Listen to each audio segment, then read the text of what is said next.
कही है, उससे क्या इंडिया ब्लॉक को बल मिलेगा? एक घटना इतनी बड़ी हुई है कि मुख्यमंत्री को सुप्रीम कोर्ट ने सिर्फ कैंपेन करने के लिए जमानत दे दी है। तो आप सोच सकते हैं कि ये कितना बड़ा निर्णय हुआ होगा, किस रूप में हुआ होगा, संविधान की भावना के अनुकूल हुआ है, उस रूप में देखना चाहिए इसको कि एक पॉलिटिकल पार्टी का हेड है। अभी आरोप भी तय नहीं हुए उनके ऊपर, कोई प्रूफ भी नहीं है, क्या फैसला होगा वो तो बात की बात है। तो चलते चुनाव में आपने उनको अरेस्ट कर दिया, या तो पहले पकड़ लेते बहुत पहले, ये चुनाव के बाद अब अरेस्ट कर लेते जरूरत थी तो। चलते चुनाव में आपने जिस प्रकार अकाउंट बंद किए कांग्रेस के, हेमंत सोरेन जी को बंद कर दिया, इनको बंद कर दिया। ये जो आज इनकी स्थिति बिगड़ी है बीजेपी की, इसलिए बिगड़ी है ये तमाम जो मैंने आपको गिना एक के बाद एक जो एक्शन उन्होंने किए हैं, उसके कारण इनकी स्थिति बिगड़ी है और जनता समझ गई कि बहुत ही ज़्यादा तो आप अति हो गई है। अब ये स्थिति है हर आदमी के हिंदुस्तानी की जबान पे आ गई, अति हो गई है। लेकिन आपको लगता है कि साइलेंट वोटर है, वोट साइलेंट पड़ रहा है? मतलब इस बार काफी लोग कह रहे हैं कि इलेक्शन में साइलेंट वोट पड़ रहा है, अंडर करंट है। ये मानता हूँ, मैं भी मानता हूँ कि साइलेंट वोटर, इंडिपेंडेंट वोटर्स, बल्कि इनके वोटर्स जो खुद के हैं वो घरों से निकल नहीं रहे हैं वोट देने के लिए। वो भी समझ गए भाई ये इतना झूठ चलेगा नहीं, और अति हो गई है। ऑलमोस्ट आधा इलेक्शन पूरा हो चुका है, आपको क्या लगता है, क्या आकलन है, इंडिया ब्लॉक और कांग्रेस की क्या स्थिति है? पूरे मुल्क में तो मैसेज जा चुका है कि इंडिया गठबंधन की सगा बन सकती है, बनने जा रही है। ये मैसेज पहुंच चुका है, क्योंकि जो पहला दूसरा तीसरा फेज हुआ है उससे से अंदाज लग गया कि स्थिति बनेगी। आज प्रधानमंत्री ने बोला है कि कांग्रेस बुरी तरह इलेक्शन हारेगी और राहुल गांधी जी की उम्र से ज्यादा सीटें नहीं आएंगी, कटाक्ष किया है। तो आप इस पे क्या जवाब देंगे? उसका जवाब यही है कि कोई जमाना था कि जो मोदी जी बोलते थे लोग उसको स्वीकार कर लेते थे। इस बार वो समय बदल गया है, 400 पार अगली बार मोदी सरकार शुरुआत वहाँ से करी थी, और उसमें कैंडिडेट भी गायब और बीजेपी भी गायब। तो मुझे लगता है कि लोग समझ गए 400 पार की बात क्यों कर रहे हैं, संविधान बदलने की बात क्यों कर रहे हैं, और इनके ऊपर आरोप लग ही रहे कि ये संविधान की ध्वजा उड़ा रहे हैं। डेमोक्रेसी खतरे के अंदर है, जो माहौल बनाया इन्होंने। इलेक्ट्रल बॉन्ड का बड़ा घोटाला सामने आया है, ईडी, इनकम टैक्स, सीबीआई का पूरा दुरुपयोग हुआ है, हो भी रहा है, और 2 मुख्यमंत्री जेल में हैं, और कांग्रेस के अकाउंट बंद कर दिए। यूएनओ को बोलना पड़ा कि आप अकाउंट बंद कर दिए मुख्य राष्ट्रीय राजनीतिक पार्टी के, वो चुनाव कैसे लड़ेंगे, डेमोक्रेसी कहाँ रहेगी। 2 मुख्यमंत्री बंद कर दिया, अमेरिका, जर्मनी सब बोलने लग गए, दुनिया भर के अंदर बदनामी हुई हमारी। ये तमाम ये जो कारण है इनके उल्टे साबित हो रहे हैं, और ये हवा बदल गई है। इसलिए अब मोदी जी जो रोज बोल रहे हैं, कभी वो मंगलसूत्र की बात कर रहे हैं, कभी 2 भैंसें तो 1 भैंस ले लेगी कांग्रेस, आपकी ले लेगी, कभी ये मैनिफेस्टो जो है ये तो मुस्लिम लीग का बन गया है। तो कुछ भी कोशिश कर ले, अडानी अंबानी की बात भी बोल गए, जो अभी तक लोग समझ नहीं पाए वो बोले क्यों हैं। बोले तो फिर उनको सीबीआई में केस रजिस्टर करवाना चाहिए, वो जांच शुरू करे सीबीआई। बयान वो खुद दे भाई मुझे यहाँ से इतना मिली है।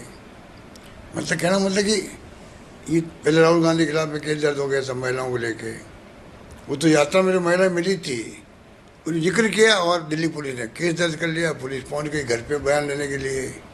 सत्यपाल मलिक ने कहा भाई कि 120 करोड़ का घोटाला हो रहा था, मैंने रोक दिया उसको, सीबीआई का मुकदमा दर्ज हो गया, मैंने सुना है, जांच चल रही है।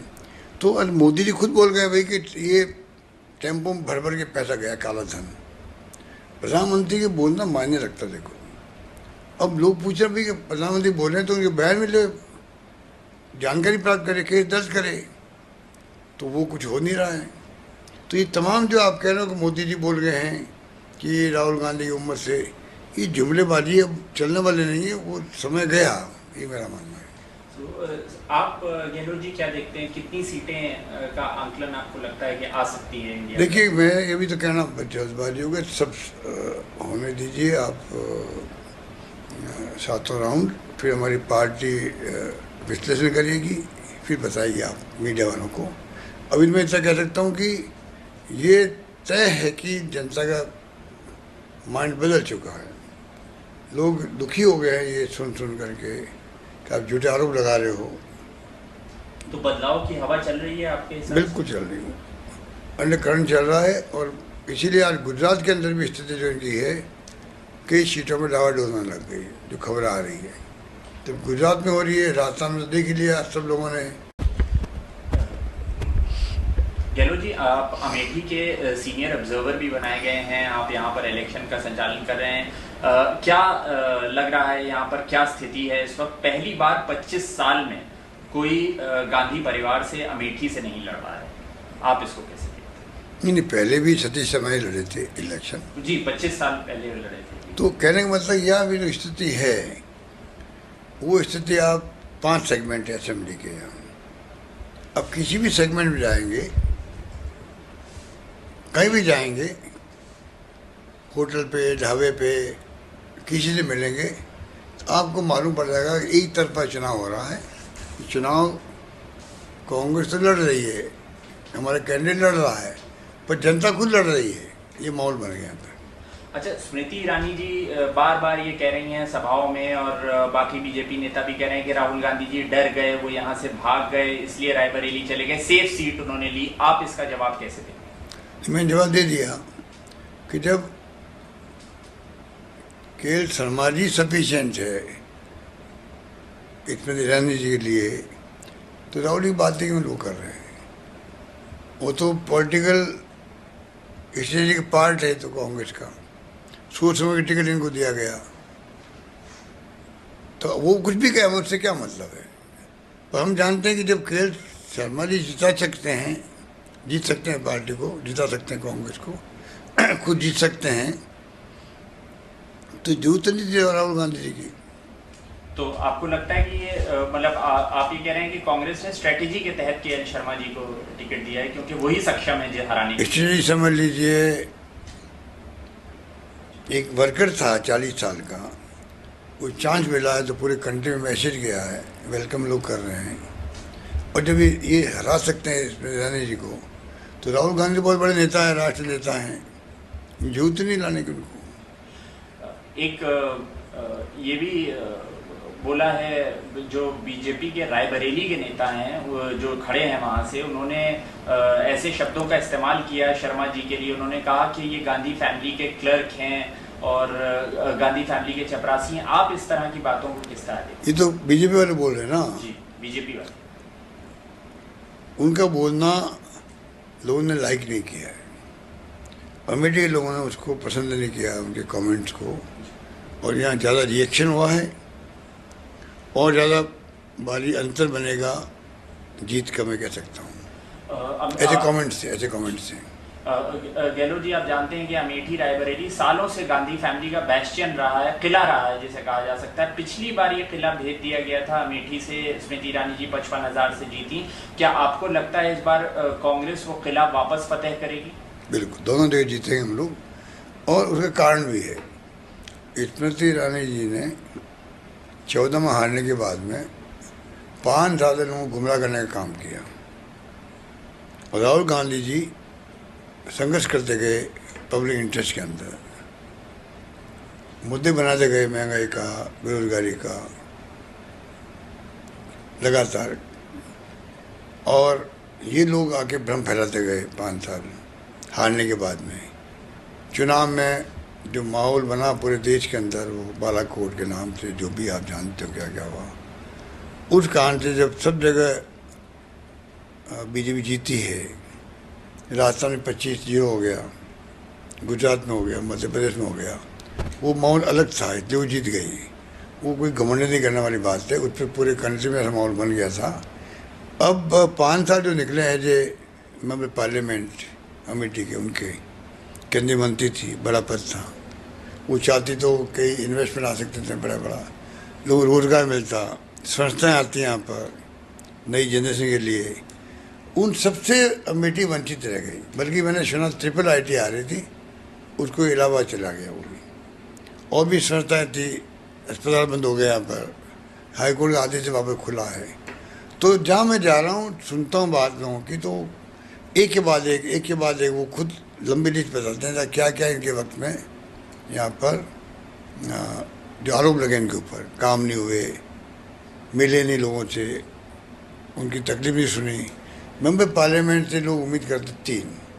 नंबर 1 भाई हमारे बीच में रहेंगे, जो गायब रही 4 साल तक गायब रही, पिछले 1 साल आने लगी है वापस। नंबर 2 हमारे सुख दुख में काम आएंगे, उनका वास्ता ही नहीं रहा। और नंबर 3 हमारे विकास के लिए अपनी भागीदारी बनाएंगे, कोई विकास नहीं किया। लोगों में इतना रिएक्शन है कि बहुत कम कैंडिडेट होंगे ऐसे जिनके खिलाफ ऐसा माहौल आपको देखने को मिलेगा। आज अमित शाह जी ने बोला कि गांधी फैमिली यहाँ आती है, नॉमिनेशन करती है, लेकिन फिर वापस नहीं आते हैं ज़िले में या काम के लिए। आप इसका जवाब क्या? अमित शाह जी को ये इन बातों की जानकारी नहीं है। वो तो हम कहते हैं जो लोकल लैंग्वेज में टोरे लगाते हैं, मतलब खाली वो कमेंट कर देते हैं बिना सोचे समझे। उनको कोई पूछे, 42 साल पहले मैं 1 महीने रह के गया यहाँ पर 81 के अंदर, बाई इलेक्शन था पार्लियामेंट का, शरोनता क्षेत्र सेगमेंट है, अमेठी का है, मैं रहा वहाँ 1 महीना रहा। उस वक्त हम घूमे थे यहाँ पर, रायबरेली हो, अमेठी हो। आज मैं आया हूँ, देख रहा हूँ यहाँ पर, पहचान नहीं सकते आप पूरे एरिया को। क्या 70 साल में कुछ नहीं हुआ, कुछ नहीं हुआ। जो बोले जुमले प्रधानमंत्री जी ने, वो भाषा का हम हमेशा ही ले रहे हैं। क्या नहीं हुआ है? सड़कें बन गई है, पानी, बिजली, शिक्षा, स्वास्थ्य, क्या नहीं हुआ? एयरपोर्ट बन गया यहाँ पर, एयरपोर्ट बनना बड़ी बात थी। अस्पताल बन गया बड़ा संजय गांधी नाम से, सब कुछ यहाँ हुआ है। तो गांधी परिवार के दरमियान ही हुआ उनके, जब उन्होंने रिप्रेजेंट किया असेंबली, आज भी कर रही है। इसलिए ये इनकी बातों में कोई विश्वास नहीं करता। आपको लगता है बड़े मार्जिन से जीतेंगे दोनों सीट? बिल्कुल बिल्कुल बिल्कुल, बड़े अमेठी भी और रायबरेली भी बड़े मार्जिन से जीतेगी पार्टी। जो पूरे देश में कांग्रेस जीत रही है, इंडिया गठबंधन जीत रहा, तो यहाँ तो आप सोच सकते हो कि कैसी विजय होगी। 4 तारीख इंतजार है सबको। 4 को इंडिया ब्लॉक का PM मिलेगा देश को। अब ये तो देखिए 4 तारीख को परिणाम आने दीजिए। इंडिया गठबंधन के जो पार्टनर्स है बैठेंगे, आप बात करेंगे। ये काम उसका होगा जो इंडिया गठबंधन का ब्लॉक बना हुआ है, वो तय करेंगे क्या करना आगे। उसमें मैं कोई कमेंट नहीं करना चाहता।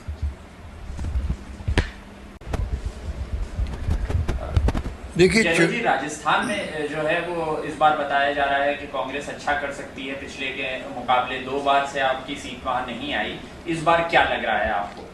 भाई पिछले जैसे चुनाव शुरू हुए हैं, सबसे ही सब जगह मीडिया के अंदर भी सब जगह राजस्थान की चर्चा हो रही है कि राजस्थान में अच्छी परफॉर्म करेगी कांग्रेस। ये चर्चा क्यों हो रही है? इसलिए हो रही है कि बातें चंचन की आती है वहाँ से, पब्लिक से। और जो हमारी स्कीमें थी उनको लोग याद करने लगे गांव के अंदर। और नई सरकार ने वो स्कीमों को बंद कर दिया है या कर रही है, डाइल्यूट कर रही है, कमज़ोर कर रही है। तो बहुत बड़ा रिएक्शन वहाँ पर है। और नंबर 3 के उस पर झूठ बोल के चुनाव जीत गए लोग। कन्हैयालाल का मर्डर केस हुआ था उदयपुर के अंदर, 2 घंटे में हमने पकड़ लिए मुलजिमों को। सब काम छोड़ के मैं गया सीधा वहाँ पर उनके घर पे। और ये लोग घटना के बाद में भी, वो जो संगीन घटना थी उसके बाद में भी लोग हैदराबाद गए हैं, जो वहाँ राजस्थान के नेता थे या जो भी नेता थे इनके, कटारे थे हमारे, उदयपुर के थे वो MLA, और नेता प्रतिपक्ष थे। बाकी नेता सब चले गए वहाँ पर। और वो इतना मामला ऐसा था, कुछ भी हो सकता था। वो मुलिम भाग जाते, कल नेपाल जाते, कहीं और चले जाते। 2 घंटे में पकड़ा हमने, उनके घर पे गए, सांत्वना दी, लोगों ने उसको अप्रिशिएट किया। और 50 लाख का पैकेज, जहाँ तक मैं समझता हूँ पहली बार राजस्थान में किसी परिवार को हमने दिया। 2 नौकरियाँ लगा दी बच्चों की, और परिवार मुझसे मिलना है बाद में। एक तरफ तो ये बात थी। NIA ने केस लिया, रात को ले लिया NIA ने। आज तक उस केस का क्या हुआ पता ही नहीं।